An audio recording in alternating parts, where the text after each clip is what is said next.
I'm really not sure how this vote's going to turn out. I think people are taking the threats seriously. There's still a long memory of those threats that were made in the past, and it's definitely bringing a lot back to people. Which side are you on? Which side are you on? We're talking about Boeing because this is really a big issue. 33,000 machinists in the Pacific Northwest are on strike right now. And the union and the company just came back with another tentative agreement. Voting is Monday. So we will know if this new tentative agreement is ratified very soon. So that's why because this was a time-sensitive issue, we wanted to go ahead and spend some time on this. We were able to get Milo Lang, a Machinists Union member out at Boeing in the Pacific Northwest, to come on our program. He was just on Power at Work with former Labor Secretary Seth Harris. So Milo, thank you so much for taking the time to talk to us on relatively short notice. I appreciate it. Yeah, definitely. Thank you so much for having me. So I'm really happy to be here. Yeah, we're really happy to have you, and again, on short notice. I think that you also work night shift, so appreciate you, kind of taking that time and making sure that and being awake at this time to talk to us. So appreciate that. The first question, I think, the important question is really, what is the difference between the contract that you and your members collectively, I don't know how you voted, but you and your coworkers collectively voted down by 64%, and this contract? What are the differences? So the number of differences, we got an additional 3% general wage increase over the 4-year contract, up from 35% to 38%.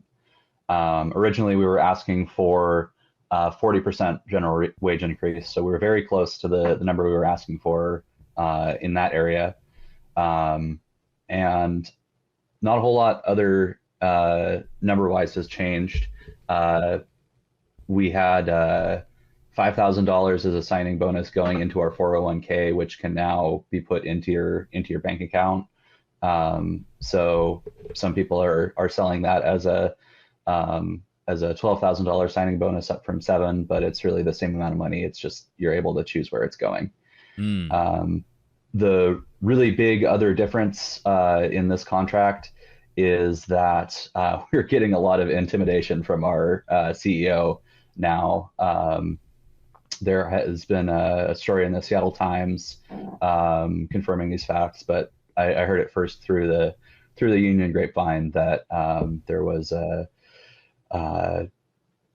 during negotiations, the CEO basically came in and said that if we turned down this offer, he would be moving to aggressive bargaining moving forward. We wouldn't see another deal as good as this one. He would be doing everything he could to bring in scabs from all over the world to break up our strike, and he would be doing what he can to move production out of the Pacific Northwest. So I'm sure that we as workers recognize those as the same sort of threats that the ownership class always makes when we try and stand up for ourselves. But it's certainly our union leadership believes him. So they've recommended that we vote to approve this contract, and we'll certainly see what the membership decides to do on Monday. Which is the bargaining committee recommending this contract is a shift in stance from the last time. The first contract, which is probably worth here in just a second, reminding people what the first contract was. The first contract was recommended by the bargaining committee. The second one, and that one was voted down 95% or something. It was really crazy. Yeah.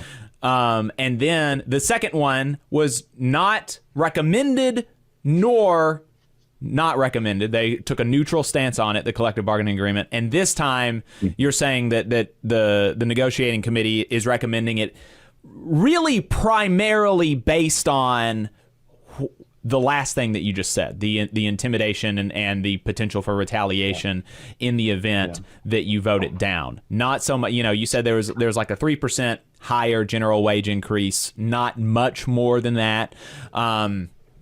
Different in this contract, and so it's the recommendation seems like it's primarily coming from the kind of fear of the retaliation. So remind people what the first contract was that was voted down by like 95%, because I think it's worth people understanding that to see just how far the bargaining has come, because the second to the third is not so, maybe that's not so impressive, but the first to the second was really quite a bit of movement, right? Yeah, that's correct. So our first TA that we voted on the 12th of September, that was a 25% wage increase, but we also lost out on our yearly bonus. And there was some really regressive language when it came to like when we could call out sick to work. We had to do it like before the start of shift.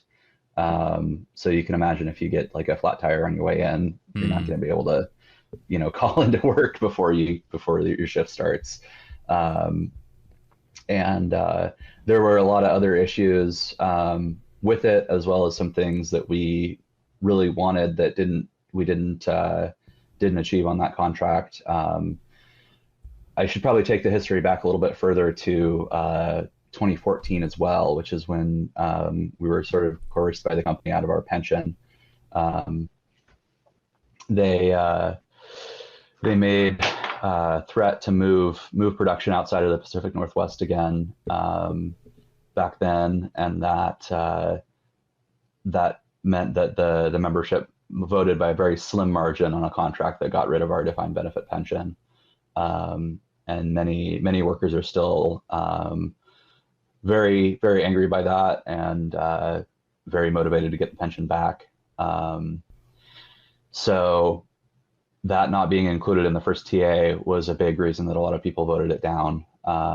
We also had a really awesome grassroots campaign on the shop floor. I made a bunch of posters, and a bunch of other people made posters to try and motivate a no vote on this on the contract. We were holding lunchtime rallies, and the day before the vote, we had one that stretched between multiple buildings, like huge factory buildings. So it's hard to get even an estimate on how many people were there. Wow. So yeah, after all that energy, we decided to turn that contract down by 95%, which was a huge margin. I'm not aware of any other tentative agreement that has been turned down by that margin. And there was I guess we should call it like a 1.5 offer rather than the before we got to the second offer, which is when the company tried to send a TA out to all of our personal emails and not go through the union, which only moved up to a 30% general wage increase and left a lot of the other issues the same. And we were the union sent out a survey rather than even trying to vote on it, and it was very clear that wasn't going to pass. So about a month after we'd been on strike, just about 2 weeks ago, we got our second serious TA, our second offer that we were able to vote on, and that went up to the 35%. We got our call out language back. There were some increases to our 401k contributions, but still no pension. I think it's pertinent that you started this section talking about overtime, because one of the big issues for myself personally is the mandatory overtime language that they have in the contract. So you're allowed to be designated 1 weekend in a row still, and up to 2 hours a day during the week. So that'll total up to about 70-hour work weeks that you're required to be at work. and if you don't have sick time to call out for that time, you can go through the corrective action process and get kicked out of the company, get fired for not showing up for 70-hour work weeks, which is absolutely barbaric, I think. Yeah. So yeah, no, those are some really serious issues. The pension is still a serious issue, and our progression. We get hired on. Our hire on rates are really not that good for the Pacific Northwest. You got to remember, around here, rent on a single bedroom apartment is $1,800, $2,000, $2,200 a month. And we're starting people out at 18 to like $26 an hour, starting, which you can make kind of the middle of that range at the fast food restaurants around here. And we get 50-cent raises every 6 months for 6 years until we max out, which is like a zoom to the top of the pay scale, which you end up making kind of mid 40s up to low 50s per hour. So. Hey, 5 seconds. Just wanted to say that this is only possible because of our donors. If you want to see more of this, then consider donating yourself at tvlr.fm/donate. Yeah, the housing prices there are really wild. And just for perspective, I have a 3-bedroom, 2-bath house that I pay a mortgage on, and my mortgage is almost $1,800 a month. So, it's pretty bad. Couldn't imagine having to do that on $26 an hour for a 1-bedroom. That's pretty rough. So, the big elephant in the room is that there's still not a pension. There's still not a pension in this third agreement. And so how are people reacting to this kind of, we could really call it a reversion to the aggression from the company in the wake of you and your fellow workers having voted down a second TA, this reversion to 2014 era, 2011 era Boeing, where there was all of these threats. How are people reacting to that itself? And then what are people saying about the lack of a pension? Do you think that they're going to be voting yes? It's hard for me personally to get a sort of finger on the pulse of this offer. There's a lot more misinformation and fishy activity going on online, and I haven't been able to get down to the union hall since the TA came out. But I think people are taking the threats seriously. There's still a lot of, I don't know if trauma is the right word, but there's still a long memory of those threats that were made in the past, and it's definitely bringing a lot back to people. So I'm really not sure how this vote's going to turn out. I am kind of more focusing on what I can do as an individual to organize with some of the other machinists on the left that I've met through the strike. And we're trying to organize a rank and file committee, a reform committee, to try and make more democratic decision-making standard in the IAM, and make collective action more standard in the IAM, to, I guess, sort of whether this TA passes or fails, we're definitely going to need more organization moving forward. If the company tries to pull off some of the tactics that they're threatening to do, bringing in large numbers of scabs and those sort of things, we're going to need to sort of call back on some of the tactics that labor has used in the past to combat those techniques. And we're going to need to be really organized to do that. And if the TA passes and we're back to work next week, we're definitely going to need to be organized on the shop floor, Another area of this contract is that there's a 2-month period where new hires don't have any union representation. They're paying dues to the union, but they don't have any of the protections that members have. So For I how think long? a big role for our committee for up to 2 months to start, and then if the union and the company agrees, it can be 3 months. So that's up to a quarter of a year. That's a pretty significant amount of time for a person to be without representation, especially with all of the tactics that management loves to use to bully people to do stuff that they shouldn't be doing, and push production that's unachievable, and all these sort of things that have led to all the issues that Boeing is now unfortunately famous for. So are you either you're advocating so it sounds like you'll be voting no, and are you encouraging people to vote no on this, or are you more just kind of like, that's I'm voting no and I'm more focused on whatever happens after? I think we put out a statement from our committee that we worked on together to draft, and it has it's more of a statement about worker power and not letting the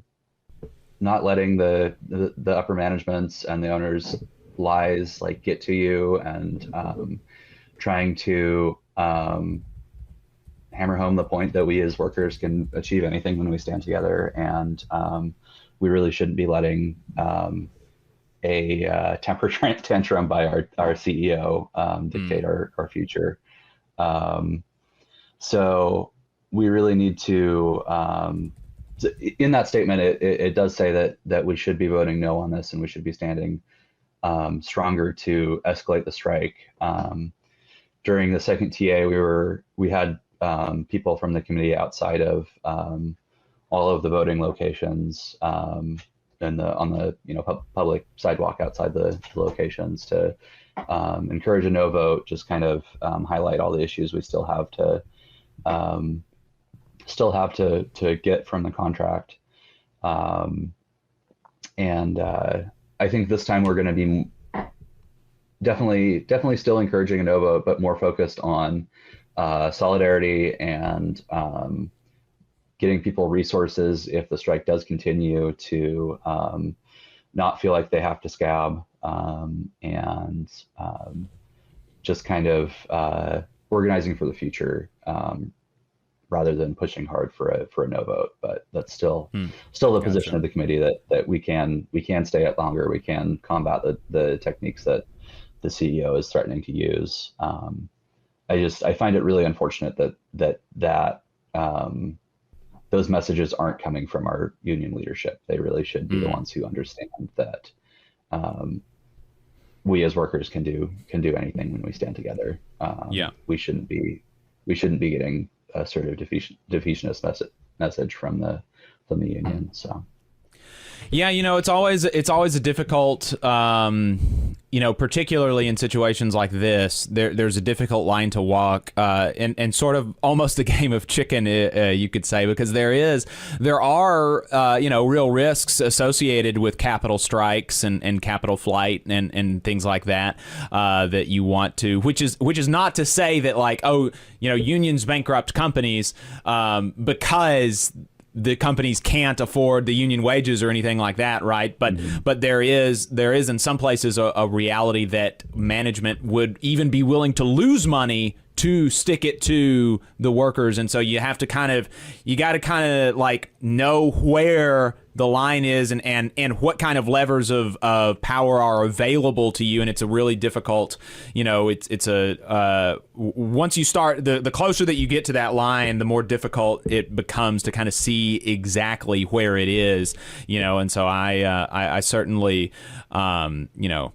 certainly commend you for trying to make sure that you don't stop way before the line or before the line, as you see it, right? And I think that it's difficult to. It is a shame, or I don't know. It seems to me like the real opportunity to get the pension back would be in this moment, just because of the kind of general conditions, low unemployment, some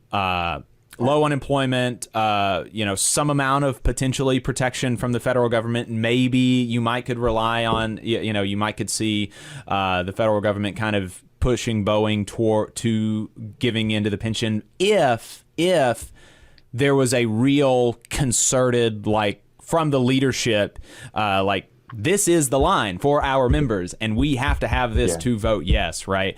And so, and I can understand like where the leadership is coming from, in just thinking that it's not doable, but it's difficult for me to see when it happens if it's not right now, right?